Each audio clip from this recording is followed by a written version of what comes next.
जी, आज का हमारा मौजू है कि हम अपॉर्चुनिटी कार्ड जर्मनी का कैसे अप्लाई करेंगे। एक गुड न्यूज़ है, 1 जून को अब आप अपॉर्चुनिटी कार्ड जर्मनी का अप्लाई कर सकते हैं 2024 में। जर्मनी की बहुत अच्छी इकोनॉमी है, नंबर 1 इकोनॉमी उसकी यूरोप में है and 4th largest economy in the world. अब हम वेबसाइट को देखते हैं, शायद आप देखें, ये इसकी वेबसाइट है। यहाँ पे आप जाएँगे और ये मैं शेयर भी कर दूँगा।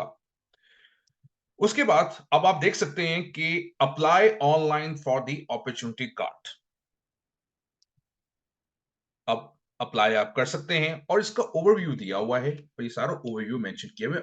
The opportunity card is a residence permit that allows worker from the third countries to enter Germany in order to seek employment.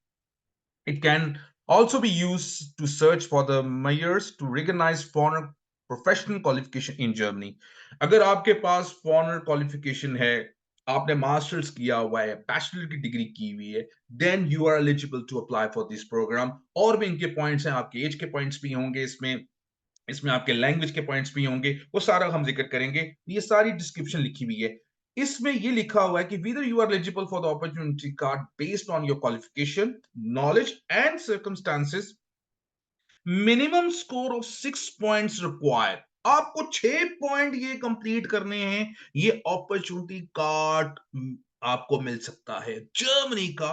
और आप यहां पर आ सकते हैं, यहां पे काम ढूंढ सकते हैं, 20 घंटे आप वीकली काम भी कर सकते हैं, विद फैमिली के साथ भी आ सकते हैं। ये बहुत अच्छी अपॉर्चुनिटी है। 1 साल के लिए आप जर्मनी के में आ सकते हैं, नौकरी भी ढूंढ सकते हैं और काम भी कर सकते हैं। पहले जॉब सर्च वीजा में ऐसा नहीं था, उसमें ये होता था कि आपको काम अलाउ नहीं होता था।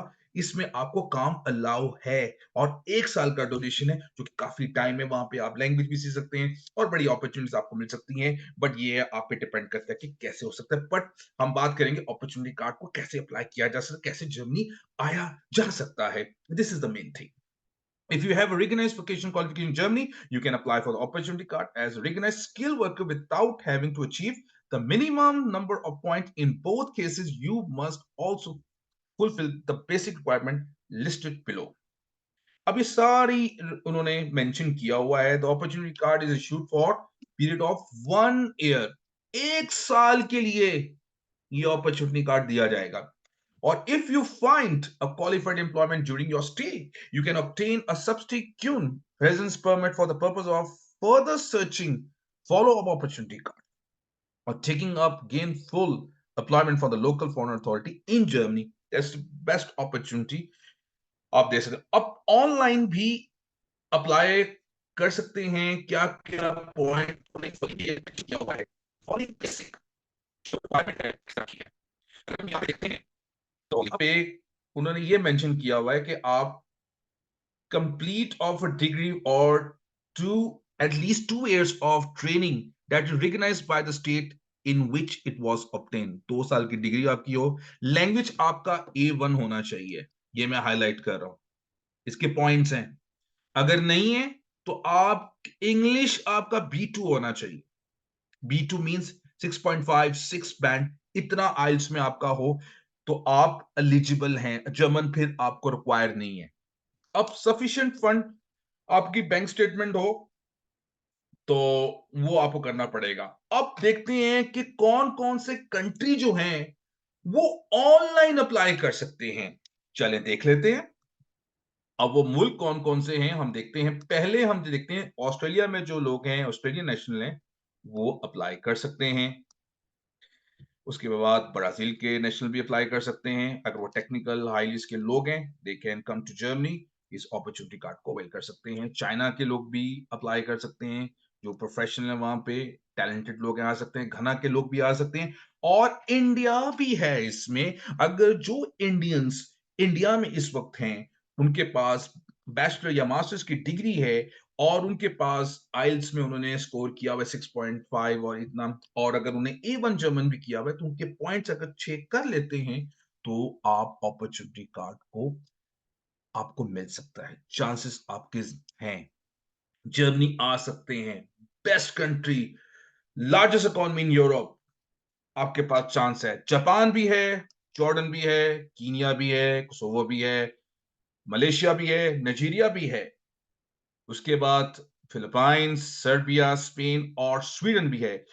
जो लोग इस वक़्त स्वीडन में वर्क परमिट पे हैं या आप रेज़िडेंट्स हैं, ये मैं आपको बता दूँ, आप स्वीडन में हैं और आर यू रेज़िडेंट, आप रह रहे हैं वहाँ पे और आपके पास जो है वहाँ पे वर्क परमिट पे हैं या आप स्टूडेंट वीज़ा पे हैं और आप इनकी रिक्वायरमेंट पूरी कर देते हैं, ये 6 पॉइंट आपको मिल जाते हैं, तो आप जर्मनी आ सकते हैं। 1 साल का वीज़ा मिलेगा विथ आपको यहाँ पे कोई भी मतलब काम भी कर सकते हैं और अगर वो आपको 1 साल के अंदर आपको अपॉर्च्युनिटी आपको काम मिल जाता है, तो आगे फर्दर भी इसको कर सकते हैं। तो ये स्वीडन भी इसमें लिखा हुआ है, तंजानिया भी है, युगांडा भी है और यूके भी है। अगर आप यूके में हैं, आप स्टडी वीज़ा पे हैं या आप वर्क परमिट पे आप जर्मनी आना चाहते हैं, तो बेस्ट चांस है, आप जर्मनी आ सकते हैं।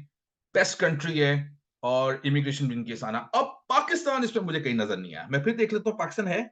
नहीं, अनफॉर्चुनेटली पाकिस्तान नहीं है। अब हम जब पाकिस्तान नहीं है, तो हम अदर कंट्री को क्लिक करेंगे। अब क्लिक किया, तो अब देखा ऑनलाइन एप्लीकेशन नॉट अवेलेबल जो नहीं है, तो currently online application is not available in your country. Please apply for your visa locally at your German mission and you can find information about this on the website of German mission. इसका मतलब ये हुआ कि इस वक्त आप पाकिस्तान में हैं, तो आप ये अपॉर्चुनिटी कार्ड ऑनलाइन अप्लाई नहीं कर सकते। बट ऑनलाइन अप्लाई नहीं कर सकते, फिर वैसे अप्लाई कर सकते हैं। वो कैसे करेंगे? आप एम्बेसी से, जो आपकी लोकल एम्बेसी है, उनसे राब्ता करेंगे, उनसे कांटेक्ट करेंगे, उनसे अपॉइंटमेंट लेंगे कि हाँ भी मैं अपॉर्चुनिटी कार्ड अप्लाई करना चाहता हूं पाकिस्तान से, मुझे अपॉइंटमेंट कब मिलेगी? आपको डॉक्यूमेंट्स उनके रिक्वायरमेंट पूरे करने हैं। अगर आपके 6 पॉइंट्स पूरे हो जाते हैं, एम्बेसी कह देती है, एम्बेसी में आप जाएँगे, आपको अपॉइंटमेंट मिलेगी, हो जाते हैं तो आप अपॉर्च्युनिटी कार्ड आपको भी मिल सकता है। बट ऑनलाइन नहीं, आपको एम्बेसी से राब्ता करना होगा। तो ये चीज़ें हैं और ऑनलाइन ये ऑप्शन यहाँ पे हैं, जो लोग जो हैं जो कंट्रीज़ जो हैं जहाँ के नेशनल अप्लाई कर सकते हैं। ये सारे उन्होंने पॉइंट्स लिखे हुए हैं लैंग्वेज के 1 से लेके 4 तक, ऐज के 1 से लेके 2 तक पॉइंट्स हैं। रिलेशन टू जर्मनी के उसके भी 1 पॉइंट आपको मिलेगा। Joint application with your partner 1 point इसका भी है। तो ये सारा कुछ इन्होंने पॉइंट्स सिस्टम दिए हुए हैं। अगर आपके स्टिल हैव अ क्वेश्चन है तो आप यहाँ पे भी क्लिक कर सकते हैं। ये सारी इंफॉर्मेशन यहाँ पे दी हुई है। तो अगर आपके कोई भी क्वेश्चंस हो तो आप पूछ भी सकते हैं। क्वालिफिकेशन अगर शॉर्टेज में अगर आप फर्ज करें आपने आईटी की डिग्री की हुई है, प्रोफेशनल एक्सपीरियंस है तो 2 से 3 पॉइंट्स यहाँ से आप ले सकते हैं। अगर आपकी आईटी में है, डिग्री की हुई है तो उसका 1 पॉइंट आपको मिलेगा शॉर्टेज आपको देखना पड़ेगा। अगर शॉर्टेज ऑक्यूपेशन को हम क्लिक करते हैं और देखते हैं कि यहाँ पे कौन-कौन सी जो शॉर्टेज उसमें है, तो उसमें देखते हैं कि यहाँ पे कौन-कौन सी फील्ड है। तो इसमें ये भी आगे information communication technology service manager भी है, चाइल्ड केयर भी है, हेल्थ सर्विसेज भी है। ये सारे इनको इस फील्ड में लोग चाहिए। सिविल इंजीनियर्स भी हैं, मैकेनिकल इंजीनियर्स भी हैं। ये सारी इंफॉर्मेशन इस वेबसाइट पे दी हुई है। तो आपने सिर्फ इस वेबसाइट को देखना है, आपको सारी इंफॉर्मेशन मिल सकती है। आपके कोई भी सवालात हो, आपके कोई भी क्वेश्चंस हो, यू कैन आस्क मी। मेरी वीडियो को ज़्यादा से ज़्यादा लाइक करें और सब्सक्राइब करें। दुआ में याद रखें। Take care, bye.